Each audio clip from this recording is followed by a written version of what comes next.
Road block کر کے نعت خوانی کی جاتی ہے، یاد رکھیے یہ بھی جائز نہیں ہے۔ اس طرح سے روڈ بلاک کرنا کہ گھنٹوں گھنٹوں ٹریفک ہو جائے اور لوگ اپنے گھروں تک وقت پر نہ پہنچ سکیں، انہیں یو ٹرن لینا پڑے، گلی سے اس طرف جانا پڑے۔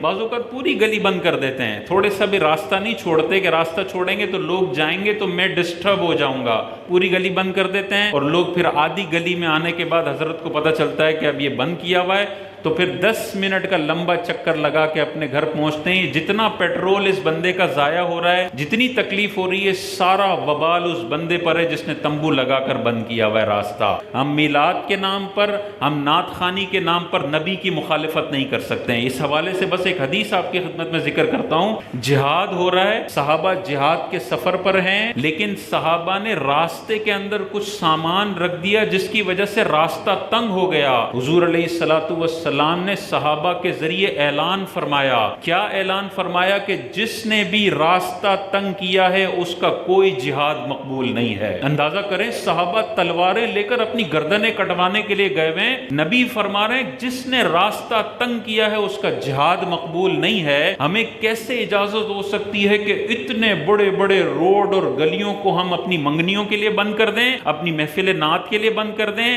اپنی شادیوں کے لیے بند کر دیں؟ جتنی دیر تک یہ بند رہے گا، لوگوں کو اذیت اور تکلیف ہونے کی وجہ سے یہ بندہ کبیرہ گناہ کا مرتکب ہے اور میدان معاشر میں یہ حساب دینا پڑے گا۔ اور بندوں کو بھی اس محفل میں شرکت کی اجازت نہیں ہے۔ اگر وہ جاتے ہیں تو وہ اس گناہ کی حوصلہ افزائی کرنے والے ہیں کہ کرو اور لوگوں کو پریشان، لوگوں کو تنگ کرو، ہم موجود ہیں تمہیں یہاں پہ انڈورسمنٹ دینے کے لیے۔ تو نہ جائیں ایسی محفل کے اندر جہاں پہ اس قسم کی تکلیف لوگوں کو دی جا رہی ہے۔ ہاں، اگر ڈبل روڈ ہے اور آپ نے آدھا روڈ اس طرح سے بند کیا ہے کہ باقی روڈ پر فلو ٹریفک کا ویسے چلے گا جیسے چلتا ہے، کسی کو بھی تکلیف نہیں ہوگی، تو پھر روڈ پہ آپ کرنا چاہیں تو کر سکتے ہیں، کیونکہ ہر بندے کا حق ہے روڈ پہ کچھ نہ کچھ ایکٹیویٹی کرنے کا، لیکن وہ تب تک حق ہے جب دوسرے کا حق متاثر نہ ہو رہا ہو۔ تو اگر بڑا روڈ ہے اور آپ نے تھوڑا سا سائیڈ میں کر لیا کہ باقی ٹریفک کا فلو ٹھیک چل رہا ہے، وہ ٹھیک ہے، لیکن اس طرح سے کیا کہ ایک ایک گھنٹے کا ٹریفک جام ہو رہا ہے، یہ سارے لوگ گناہگار ہوں گے جو اس میں جانتے بوجھتے اس میں شرکت کر رہے ہیں اور اس گناہ کا وبال اپنے سر پر لے رہے ہیں۔